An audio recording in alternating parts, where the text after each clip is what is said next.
chers Siamois, chères Siamoises, bienvenue dans cette première édition du journal Le Siamois. Celui-ci sera réparti en 3 rubriques bien distinctes qui sont la santé, l'éducation et la rubrique Jambar. Commençons par la rubrique santé. Comme vous le savez tous, depuis le mois de décembre 2019, une pandémie ne cesse de s'accroître à l'échelle mondiale.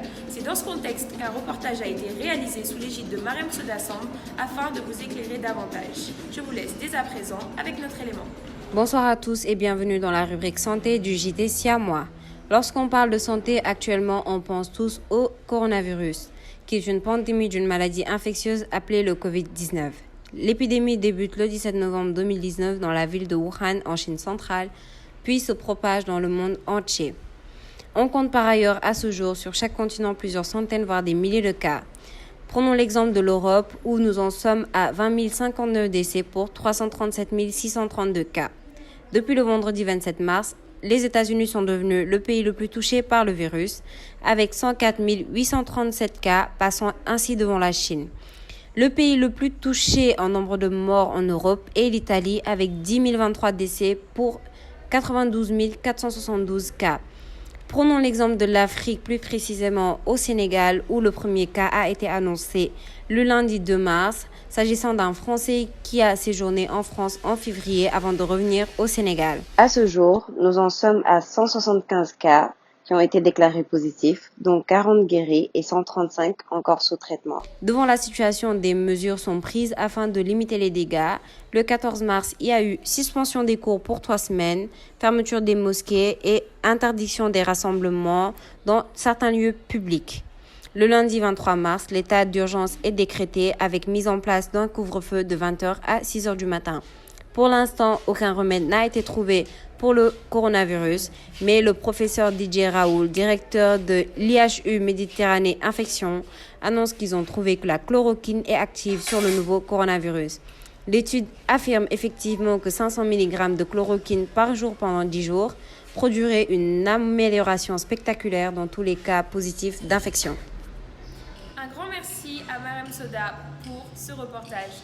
Nous allons dès à présent nous concentrer sur l'éducation. Comme vous le savez tous, le coronavirus a lourdement impacté le système éducatif. Quelles en sont les conséquences ? Je laisse le soin à Daouda Mané de vous en dire plus. L'éducation et la formation à l'heure du Covid-19. Plus de 113 pays dans le monde ont fermé écoles, instituts et universités pour endiguer la propagation du coronavirus. L'État du Sénégal s'est inscrit dans cette perspective. Son Excellence M. Macky Sall, le président de la République, lors de son adresse à la nation le 14 mars 2020, a annoncé la fermeture des écoles, instituts et universités pour une période de 3 semaines à compter du 16 mars 2020. Cette décision est saluée par l'ensemble des Sénégalais, mais plus précisément par la communauté éducative et universitaire sénégalaise. Cette décision a été appliquée à la lettre par les autorités de l'Institut africain de management. Soucieux de l'avenir des étudiantes et étudiants, l'administration de l'IAM a initié les cours en ligne. Une belle initiative que le CGVE a saluée. Mais par contre, le CGVE se pose plusieurs questions sur la faisabilité des cours en ligne pour ne pas impacter négativement les étudiantes et étudiants issus de milieux défavorables. Le CGVE a mis en ligne un formulaire qui doit être renseigné par les étudiantes et étudiants pour donner leur point de vue sur la faisabilité des cours en ligne. Mais il faudrait noter que la tendance aujourd'hui est au cours en ligne, car nul ne connaît exactement quand est-ce que le monde entier va s'en découdre du coronavirus qui a causé beaucoup plus de tort aux élèves, étudiantes et étudiants du Sénégal, mais plus particulièrement à ceux de l'Institut africain de management. Bonjour à tous, je suis Aimé Christian, ancien président des étudiants de l'IAM, donc sénateur des étudiants. Je suis président du Junior IAM Conseil de cette année. Et jeune entrepreneur, comme on peut le dire, mais aussi sans oublier que je suis toujours étudiant en Master 1, transport logistique. Christian, vous êtes à IAM, quel est votre parcours à IAM?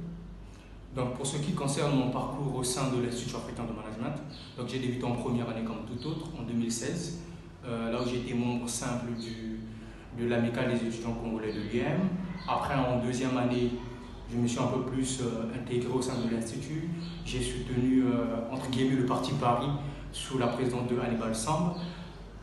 Après, j'ai été vice-président de l'amicale des étudiants congolais de l'IAM et ensuite président par intérim en troisième année. Je suis créateur et initiateur du club unité africaine, donc entre guillemets mentor avec l'honorable Abbesse, l'ancien Hannibal Samb ainsi que Jean-Claude Damé. Après, suite à cela, je suis passé candidat aux élections présidentielles du CGE, je suis devenu président des étudiants de l'IAM. Actuellement, ancien président, donc sénateur de l'IAM, j'occupe le poste de junior, du président du junior, donc manager en chef du junior IAM Conseil. Et voilà, je suis CEO du groupe NK, qu'on a lancé notre premier projet qu'on appelle NK Business. Donc c'est un peu ce que je peux dire concernant mon parcours au sein de l'Institut africain de management. C'est très louable tout ça, vous êtes parti du bas pour atteindre le sommet. Merci. Et vous avez même pu atteindre la tête de l'Institut en étant étudiant. Et aujourd'hui, quand vous voyez tout ce que vous avez fait et tout ce que vous connaissez de IAM, quel conseil pourriez-vous donner à vos jeunes frères et sœurs et à moi? Bon, le conseil ou les conseils que je pourrais donner à mes jeunes confrères ou bien à mes sœurs de notre cher institut, c'est de leur dire que aujourd'hui la vie associative participe de beaucoup, surtout dans la construction de sa carrière professionnelle. Je vais essayer juste de raccourcir mes mots. C'est que souvent on a tendance à négliger la vie associative sans se rendre compte de ce qu'elle apporte réellement, le poids qu'elle fait dans ce qui regarde le parcours ou ce qui regarde la formation du jeune leader qu'on doit devenir. Parce que bien sûr on fait le développement personnel, mais ce qu'actuellement qu'on appelle le marketing de soi, pour certains ils appellent le marketing personnel, cette construction de soi. Donc ça permet non pas seulement d'acquérir des capacités managériales et de se mettre en défi, en challenge, de se surpasser, mais surtout de comment vendre son image. Parce que ça compte. Il y a qu'en passant échec par échec, comme le dit le coach Bagidi, qu'on devient cette meilleure version de soi-même. Alors pour devenir cette meilleure version de soi-même, il faudrait que nous, en tant qu'étudiants, qu'on se rende compte que il y a cette grande différence quand tu es dans la vie associative, c'est que tu te lances dans la gueule du loup, tu te bats pour que tu puisses te forger. Tu peux avoir un mentor comme ne pas avoir un mentor, mais tu passes toujours par échec, réussite.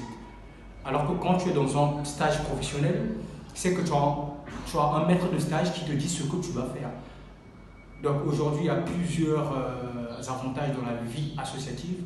Et en termes juste d'exemple clé, quand aujourd'hui on te recrute, ou bien pour ceux qui sont créateurs d'entreprises, ou bien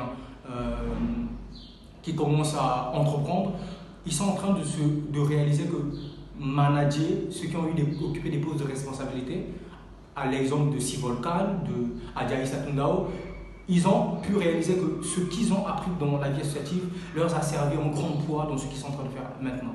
Et je pense que c'est le conseil majeur que je peux donner à tous mes frères et sœurs de l'Institut, de mettre focus, d'être un peu plus ancrés dans la vie associative, car voilà, ils ne regretteront rien. C'est difficile, comme difficile est le chemin, mais au final, au finish, on finit toujours par gagner. Parce que le plus important, c'est d'apprendre.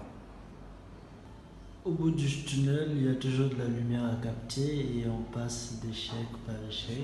Comme on dit, ce sont les échecs les mieux surmontés qui donnent le droit de réussir. Et en fin de compte, grande a été la victoire, président. Le jour des sénateurs. Et quel est votre mot de la fin pour ce soir? Mon mot de la fin pour ce soir, c'est de rappeler les étudiants 3 lettres que pour moi je trouve primordiales. La première lettre c'est R, donc tout résume par RIP Donc RIP. La première lettre c'est R, que de notre génération on soit responsable. Quand je dis responsable, responsable non pas envers notre personne, mais responsable de ce que nous sommes en train d'engager. Parce que le monde actuel est devenu un monde, soit tu sais faire, soit tu ne sais pas le faire. Donc c'est à nous d'être responsables, d'aller apprendre, d'aller chercher, d'aller vers l'information. C'est à nous d'être responsables, de commencer à assumer nos actes. Parce que peu importe ce qui arrivera, on a notre part de responsabilité. Donc cette responsabilité doit commencer tôt, comme on dit. Voilà, l'habitude, c'est grande nature. La deuxième des choses, c'est le I. Donc, je parlais de RIP. Le I, c'est d'être intelligent et irréprochable. Pour être irréprochable, il faudrait qu'on puisse avoir sous forme de management dont le comportement devient l'exemple. Donc, quand je dis le comportement devient l'exemple, on t'apprend en termes de management, non pas seulement pour être plus focus sur ce que moi j'aime, parce que le management participatif, mais aussi c'est de dire que, voilà, je suis irréprochable, c'est parce que je suis à l'écoute des autres. Parce que l'écoute, c'est la première qualité d'un manager. Donc, je suis irréprochable parce que, voilà, je mets l'intérêt commun avant mes propres intérêts. Donc, soyons responsables, soyons irréprochables et intelligents. Et la troisième lettre, c'est être professionnel. Parce que le monde actuel ne tolère pas d'erreur. Bien sûr qu'on ne doit pas oublier, il faut passer échec, réussite.